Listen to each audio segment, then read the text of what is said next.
Subscribe करें खबर plus 18 को और प्रेस करें इस बेल को कि खबरों के लिए बने रहें। जैसे हम लोग गुजरात में पहले शून्य पर थे, जैसे जालोर नहीं जीते आप। हम गुजरात में शून्य पर थे।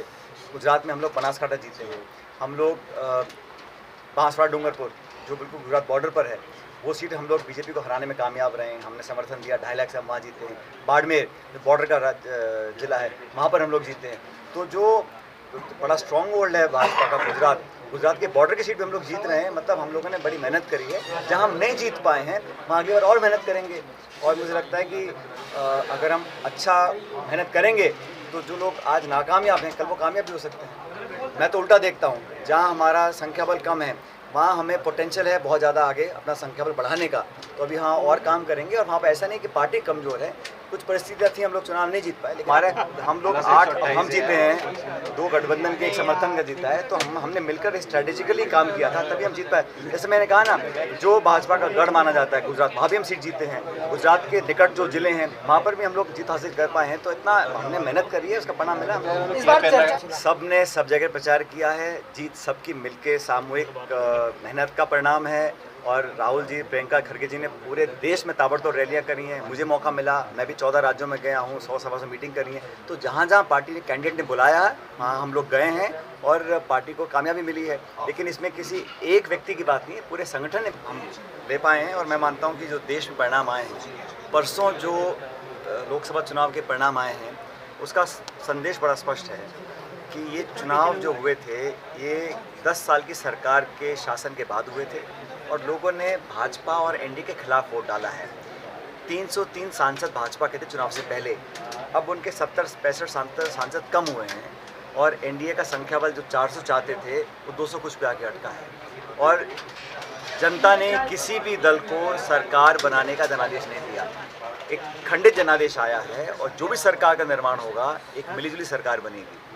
और कांग्रेस का संख्या बल लगभग दोगुना हुआ है। इंडिया अलायंस के तमाम साथियों को ज़बरदस्त लोगों का समर्थन प्राप्त हुआ, चाहे बंगाल हो, चाहे उत्तर प्रदेश हो, चाहे राजस्थान हो, यहाँ कांग्रेस को, महाराष्ट्र में, हर जगह।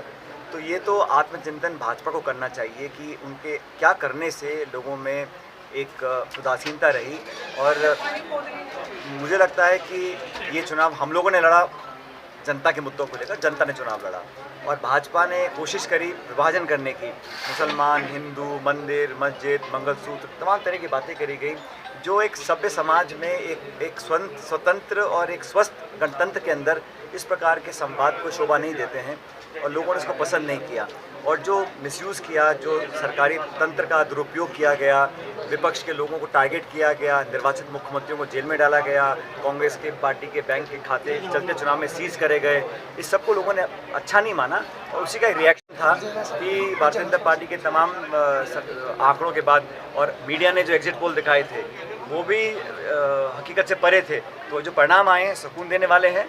और राजस्थान के अंदर जो पहले हम शून्य पर थे, आज हम लोग 11 सीट जीत कर आए सहयोग के साथ, बड़ी उपलब्धि है। इसका श्रेय तमाम कार्यकर्ताओं को जाता है। सब नेताओं ने मिलकर काम किया, इसी वजह से हम लोग अच्छा रिजल्ट यहाँ लाने में कामयाब रहे। आपके द्वारा दिए गए सरकार का शपथ ग्रहण समारोह रखा गया है। 9 जून को शाम 6 बजे मोदी सरकार का शपथ ग्रहण समारोह रखा गया है।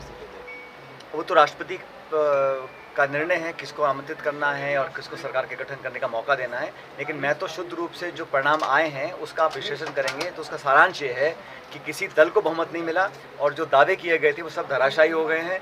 300, 400, 500 पार करने की बात करते थे। और अनेक राज्यों में संख्या बल भाजपा का लगातार घटा है। और कांग्रेस का जो हम 50, 55 या 100 के आंकड़े पर आए हैं, तो जनता ने अच्छा, राहुल गांधी जी की मेहनत को लोगों ने पसंद किया है। लगातार देश को नापा, कन्याकुमारी से कश्मीर, फिर मणिपुर से मुंबई चले। और खड़गे साहब ने, प्रियंका जी ने खूब मेहनत करी है। लंबा चुनाव, भाजपा ने चुनाव लंबा इसलिए उनको सोचा होगा कि फ़ायदा हमको मिलेगा, लेकिन जैसे चरण चलते गए लगातार कांग्रेस इंडिया अलायंस को समर्थन मिलता गया। और मुझे लगता है कि कांग्रेस पार्टी को अब हम सब लोग मिलकर काम करेंगे। और जिन राज्यों में हम लोग अच्छा नहीं प्रदर्शन कर पाए वहाँ पर इस समय संगठन को दोबारा पुनर्जीवित करने का मौका मिला। अलायंस भी तैयारी कर रहा है कि सरकार को लेकर कुछ करेगा। देखिए, ये तो अलायंस ने कल जो खड़गे साहब ने स्टेटमेंट पढ़ा वो औपचारिक हमारे अलायंस का एक स्टैंड था और उन्होंने वेट एंड वॉच करने का कहा है। अभी देखते हैं अगले दिन में क्या परिणाम आते हैं। आपके द्वारा जो टिकट दिए गए थे, जो लोग आपने जहाँ आपने एफर्ट किया वहाँ सब लोग जीते हैं, अशोक गहलोत अपने बेटे को नहीं जीता पाए। देखिए, टिकट जो मिलता है वो कांग्रेस पार्टी देती है और जो चुनाव चिन्ह हाथ पर चुनाव लड़ता है वो सबका उम्मीदवार है। तो हो सकता है कोई सिफारिश किसी की करे, लेकिन जब टिकट मिलता है तो पार्टी टिकट देती है, और जीत होती है तो पार्टी की होती है, किसी एक नेता की नहीं होती। और हमारा अच्छा परिणाम इसलिए आया कि हम सबने Please subscribe Khabar Plus 18 for latest news and updates.